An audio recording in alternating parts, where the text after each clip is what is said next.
Welcome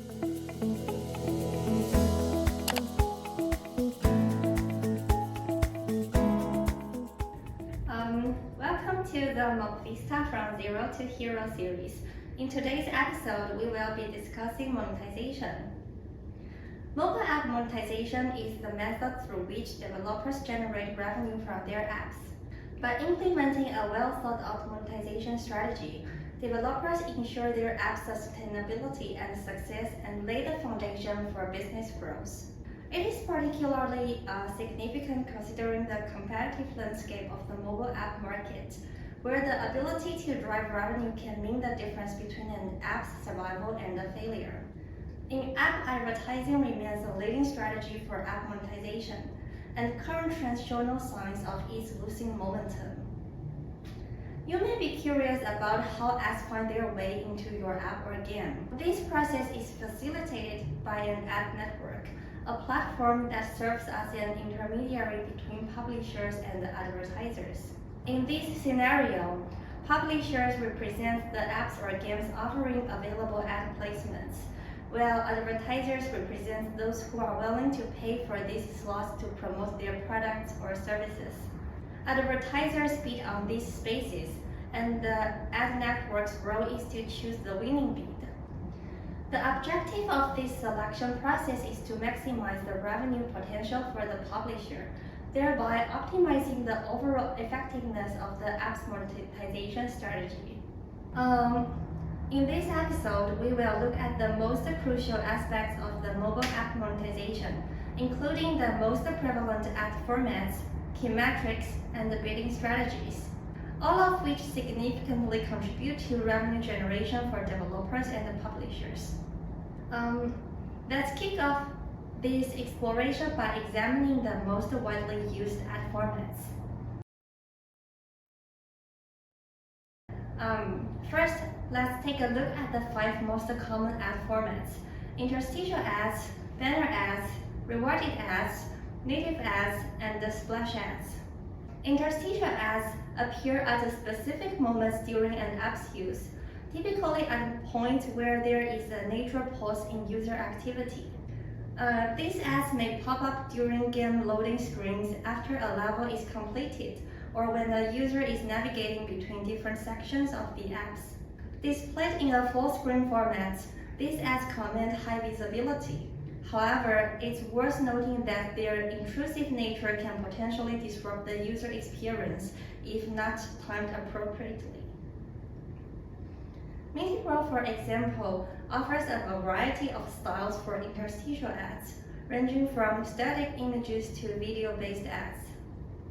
This diversity allows developers to tailor ads to align with their specific requirements and the context of their app, thereby enhancing both the appeal and the efficacy of the ads. Banner ads, some of the earliest forms of advertising on mobile devices, are elongated rectangular advertisements that typically appear at the top or bottom of an app's UI. They are presented in a compact form, never occupying the entire screen. Due to their relatively small footprint on the app interface, banner ads allow users to discretion to either engage with them or ignore them entirely. While these might lead to lower engagement rates than full-screen ads, banner ads can entice interested users to click and interact with them.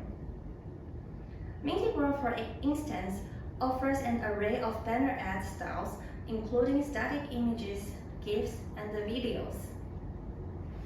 This variety enables developers to implement banner ads in their apps in a way that aligns with the preference of their target audience and the nature of their app. Rewarded ads are full-screen videos that display at nature breakpoints or follow specific actions within the app. Users can earn in-app rewards such as game coins, items, and special privileges upon viewing these ads. These types of ads enjoy high levels of user engagement since they are often viewed voluntarily. The prospect of earning rewards provides an incentive for users to watch the entire ad.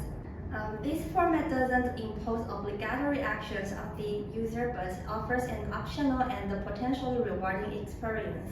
Here, Mintigro offers a rich assortment of rewarded video ads, including an array of diverse interactive video templates and playable end card templates. This approach empowers developers with a multitude of ads to monetize their app, while simultaneously ensuring that users enjoy a varied and engaging experience. Native ads are a type of advertisement format that assimilates the style and content of the app interface. These ads harmoniously blend into the app's content and don't disrupt the user experience, appearing more like integral parts of the app rather than standalone advertisements. Mintigro also offers a range of native ad styles, including videos and image ads. Such diversity allows publishers to select the most suitable ad style based on their app's context. Splash ads are full-screen advertisements that appear upon launching the app. These ads typically display during the app's initial loading phase, thereby securing high visibility and immediately capturing the user's attention. Because they materialize at the very moment the application is launched, users are likely to take note of splash ads, leading to relatively high ad visibility. Furthermore, these ads may incorporate interactive elements like buttons or motion effects, thus amplifying interactivity. Having an understanding of these ad formats and their interaction with user equips developers and publishers with valuable insights to optimize their monetization strategy. Now, let's look at key metrics. Understanding and optimizing key metrics in mobile ad monetization is crucial for maximizing revenue and enhancing user experience and engagement. In our assessment, ad impressions, eCPM, and LTV are pivotal components that hold substantial sway over advertising revenue. Ad impressions refer to the number of times an ad is displayed to users within a mobile app. More precisely, it quantifies each instance where an ad is successfully loaded and presented to a user in an ad placement. eCPM, or effective cost per mile, is the revenue a publisher or developer earns for every 1,000 ad impressions displayed on their app. It acts as a pivotal tool, enabling developers to assess the effectiveness of their ad monetization. Developers can leverage eCPM to gain insights into the efficiency and performance of ads, guiding them in making more informed decisions for ad monetization and maximizing ad revenue. Furthermore, eCPM can vary based on factors such as ad types, geographical location, ad sizes, and ad placements, underscoring the need to consider multiple variables when comparing and optimizations. LTV, or lifetime value, represents the projected ad revenue that a user can generate throughout their entire usage life cycle within the app. This includes revenue generated from user ad views, ad clicks, and any in-app purchases triggered by ads. An accurate understanding of the LTV of each user or user segment allows app developers to tailor their ad strategies to maximize ad revenue while maintaining a positive user experience. By meticulously monitoring and analyzing these key metrics, developers and publishers can refine their mobile ad monetization strategies, leading to enhanced revenue opportunities and cultivating an engaging user experience.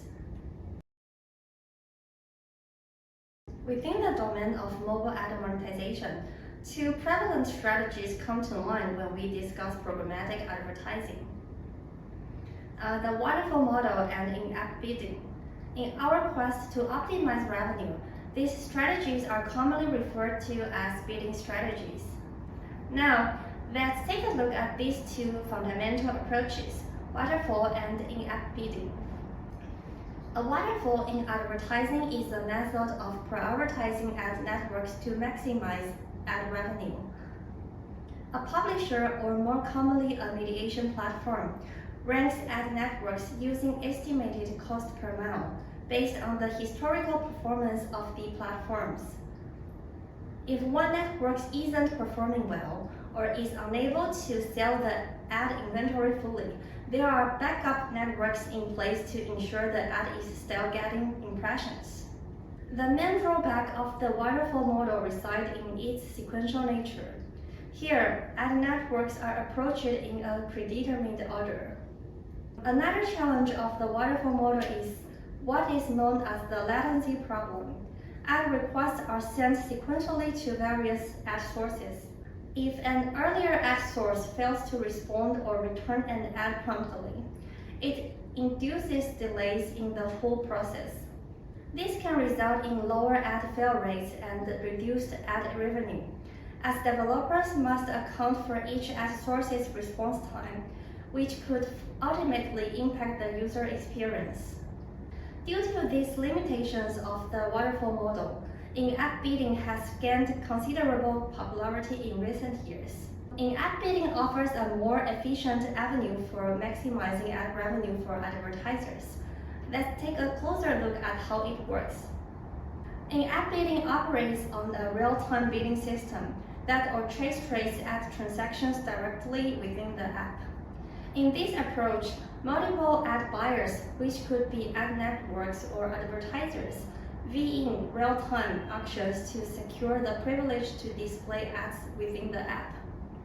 App developers auction off ad placements to these competing buyers, with the highest bid earning the ad slot. This ascent of in-app bidding is largely due to its facilitation of real-time competition among ad buyers, ensuring that the highest paying ad secures the impression. This process effectively circumvents the inefficiencies and delays inherent in the waterfall model. By adopting in-app bidding, developers can optimize their ad revenue while also offering a more seamless and rewarding user experience. Recognizing the nuances of these bidding strategies and their influence on ad monetization is vital for developers and publishers aiming to maximize their revenue and deliver the best possible user experience. Understanding and implementing these strategies is key to fostering a successful and profitable mobile apps ecosystems.